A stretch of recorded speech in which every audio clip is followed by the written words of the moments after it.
Il était l'un des derniers membres connus du Hamas encore en vie à Gaza.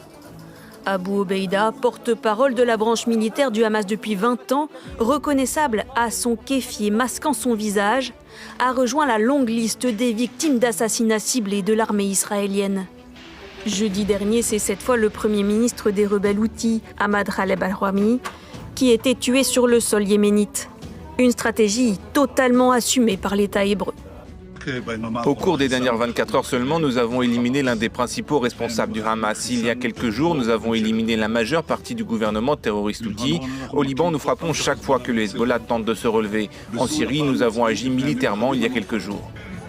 En moins de 2 ans, l'État hébreu a décimé une grande partie de la direction du Hamas. Mohamed et Yahya Sinwar, tués à Gaza, Ismaël Haniyeh, assassiné par Israël en Iran. Outre le Hamas, l'armée israélienne s'en prend aussi régulièrement aux représentants du Hezbollah, comme Ibrahim Akil, Fouad Chokr et surtout Hassan Nasrallah, tués lors d'un raid aérien en septembre dernier à Beyrouth. Sont aussi visés les Houthis ou les membres du régime des ayatollahs en Iran. En juin dernier, l'armée israélienne élimine plus de 20 hauts responsables militaires et politiques iraniens lors des 12 jours d'affrontement entre les deux pays. Israël ne compte visiblement pas s'arrêter là. Ce n'est pas fini, la plupart des dirigeants du Hamas se trouvent à l'étranger et nous les atteindrons également.